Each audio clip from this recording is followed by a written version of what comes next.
Well, European states and North American countries are all currently in the throes of fighting the pandemic itself.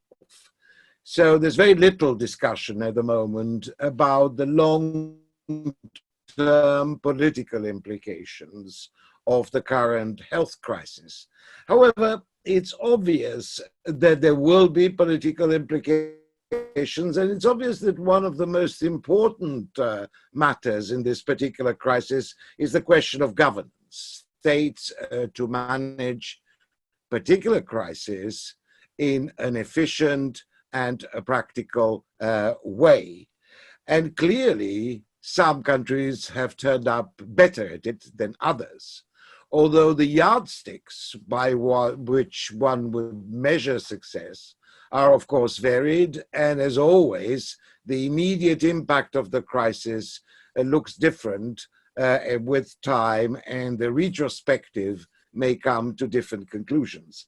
Nevertheless, I think it is an appropriate moment now to start looking at which trends does the crisis favor in political terms.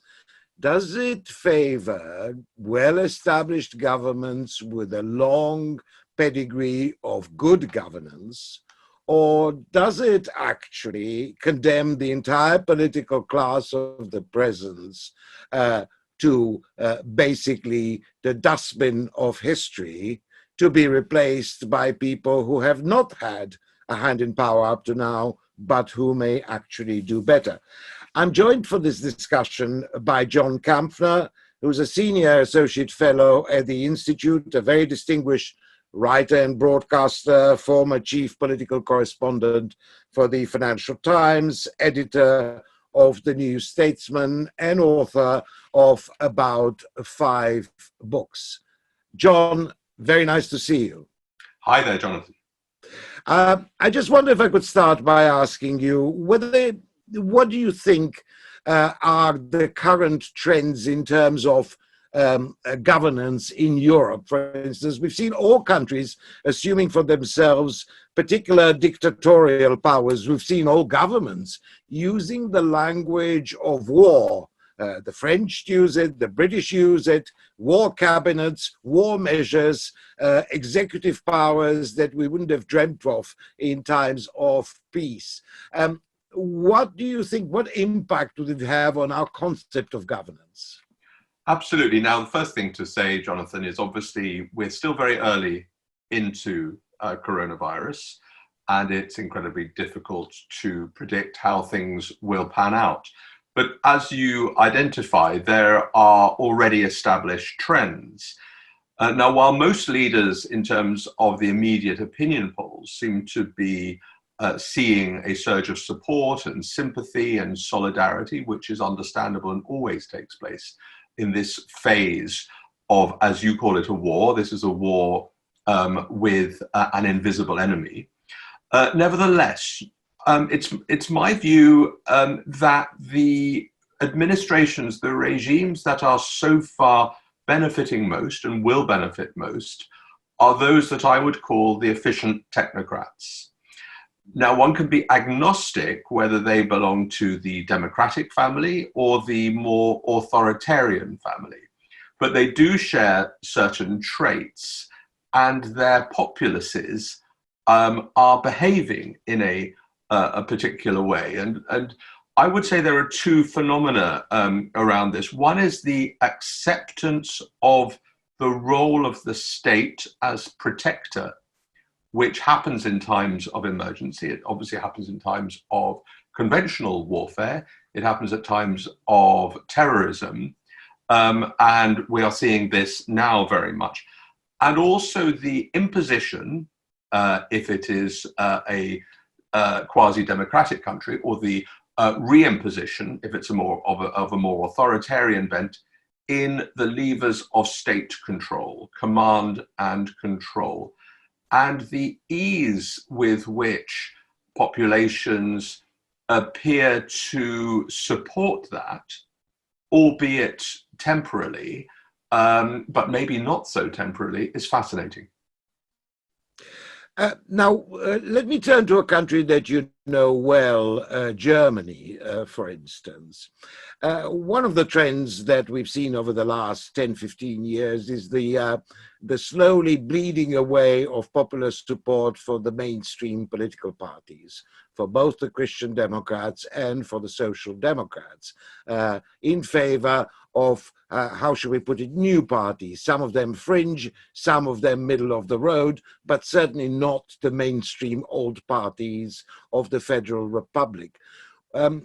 Given the fact that there seems to be almost a consensus now that Chancellor Merkel behaved well in handling the health crisis, do you see a decisive sort of trend there? Do you see, for instance, the alternative for Germany, the far-right movement, being now ruled out completely as being an alternative for Germany?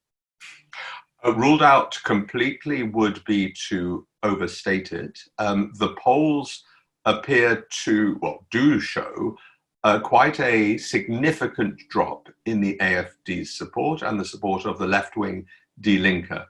Also, interestingly, the other insurgent party, which is now completely respectable and would feature very strongly in a future coalition, the Greens, as well.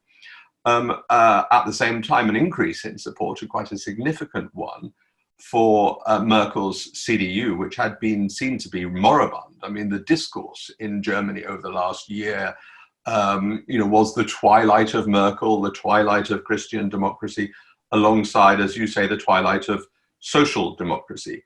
It had always been assumed, and the CDU leadership contest was due for the end of April. That's now been postponed. There's even talk of maybe Merkel will stay on for a fifth term. To me, that sounds Putin-esque, that sounds excessive, and I'm pretty sure she doesn't want it. But this particularly German phenomenon, but it's also one shared by many countries now, which is to cleave towards the person you know, the person who gives you security, is very strong, and risk aversion, taking the plunge for a leader or a political party that you don't know, that might sound exciting, risque, now may well be on the wane. Let's perhaps turn for a second to the other side of Europe, to Italy, where perhaps matters are slightly more murky. I mean, the death toll in Italy was very high, and while it would be presumptuous of us to assume that this is related to deficiencies of governance per se, it's clear that this will be one of the questions that will arise when this crisis is over, or not being helped in this particular crisis by other European nations. So can we see in Italy a different process, namely a process that legitimizes those who challenge the political status quo? Italy, as you say, is a fascinating case in point, and therein also lies a related strand, which is the cohesion of the European Union.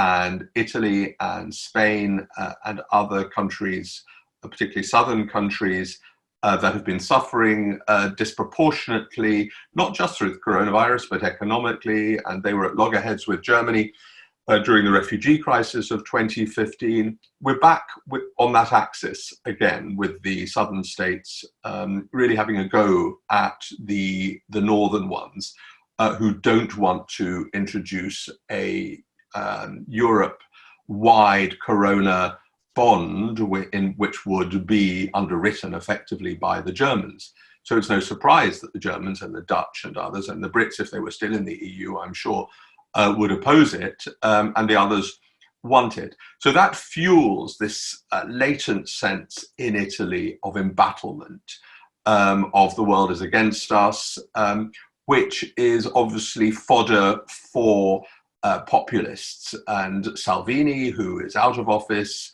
I'm sure only temporarily, since bringing down the government of which he was a member, and then being surprised to see that his party was sidelined in the coalition negotiations. He has been using some very strong anti-EU and anti-European rhetoric as a means of garnering support. So yes, Italy may well buck this trend and may well embrace Salvini again as part of a coalition. It's sort of touch and go there, but Italy's political structures have been a mess for as long as we can all remember, and its political stability has never been guaranteed. The interesting question, which may not be a subject for today's discussion, is the extent to which Italy is really being picked away by China and Russia and others that will give it material support in return for a recalibration of its strategic priorities. So you would accept that we may see two phenomena going on at the same time, while certain governments would be able to reassert a traditional mainstream method of governance. At the pan-European level, we may see quite a lot of disturbances with the populist message, anti-EU populist message, still finding plenty of space. Yes, I think so. And obviously Hungary, which we may come to, Orban is very much setting himself up in contradistinction to the European Union. I think this will come in two stages. The short and medium term, with some exceptions, will see a consolidation of not just established political parties, but established political practice. As I say, the technocracy, the rather dour charisma is out the window. We're not interested in sort of fun, slightly off the wall political characters of the Trumpian variety that very much reached a peak in the middle of the last decade. So the short term will be an absolute move towards solidity and relying on the state as long as the state delivers in a rather sort of dour and straightforward way. Longer term, it will be interesting to see how the economic effects of COVID, the recessions, stroke depressions, stroke austerity measures, the great economic hardship that is likely to appear in most countries, if not in all countries, and in varying degrees, but nobody is going to avoid suffering pretty much anywhere in the world as a result of this. To what degree after that, in a year or two, will people lose their faith again in this established mechanism and start succumbing to the easy rhetoric of populism, nationalism, and extremism?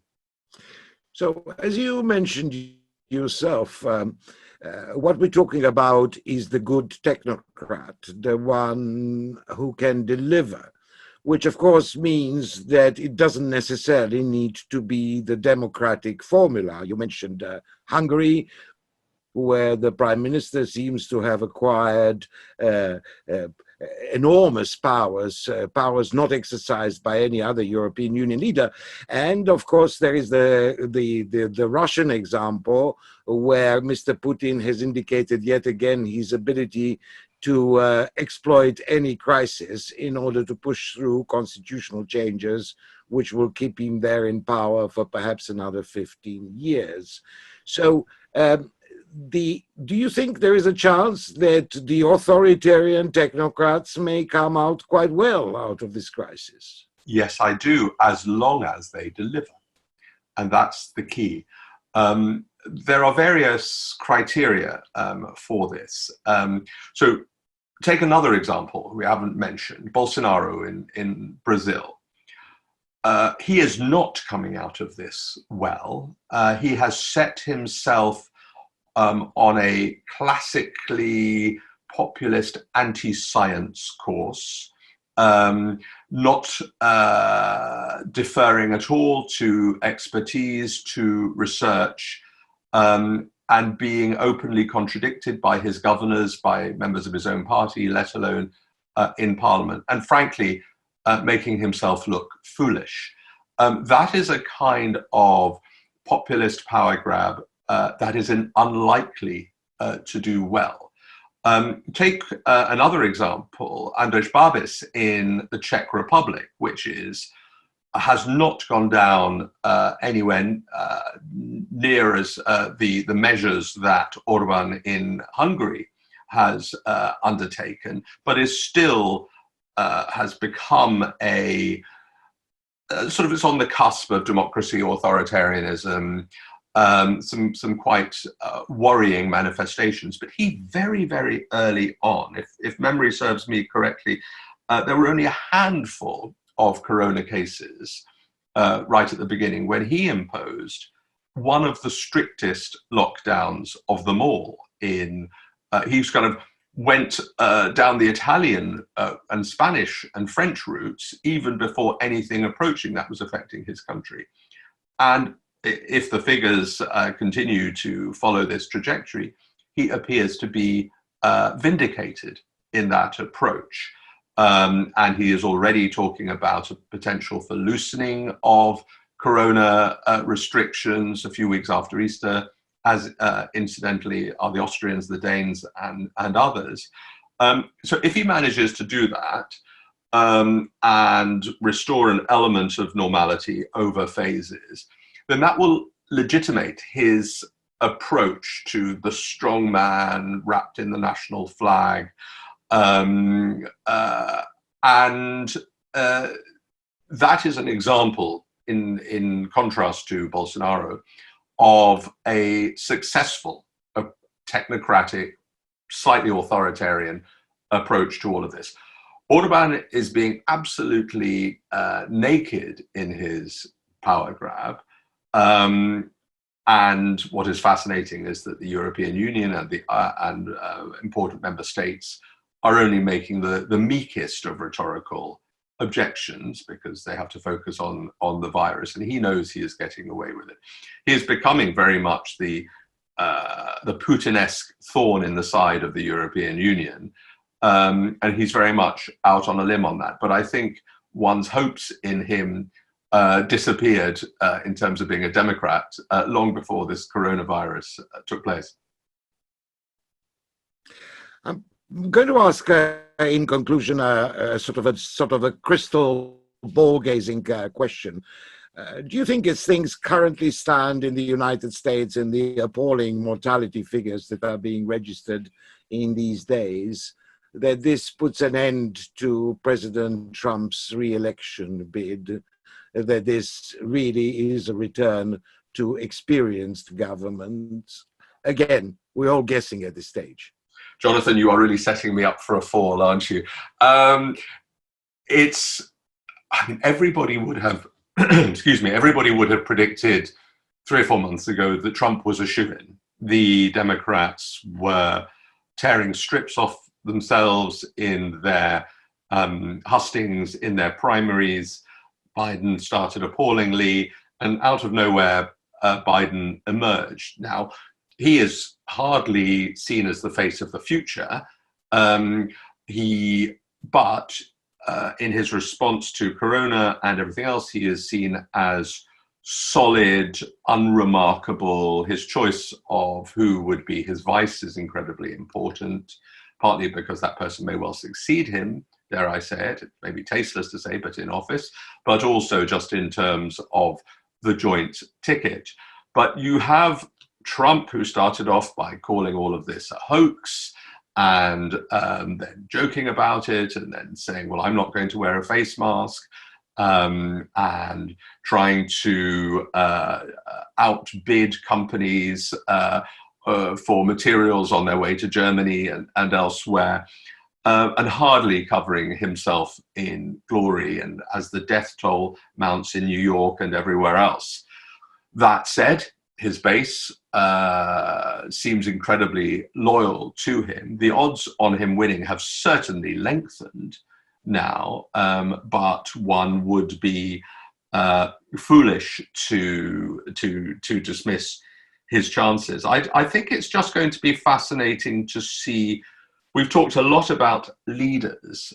I'm also fascinated to see about social trends in whether Trump is re-elected, or elsewhere, particularly in countries such as the United States, such as Britain, which have really quite an individualistic, libertarian bent.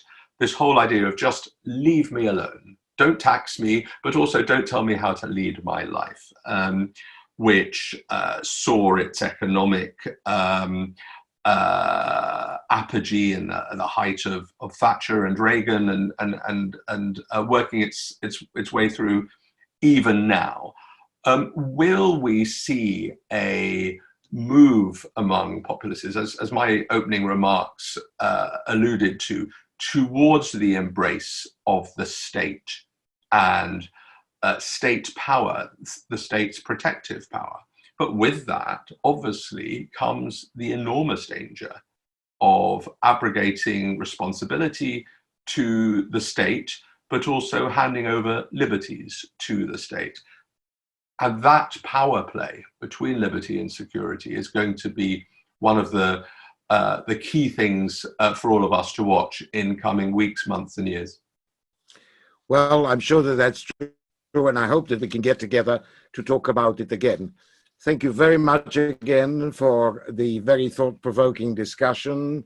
This was John Kampfner, Senior Associate, a Fellow at the Royal United Services Institute, and I'm Jonathan Eyal here in London.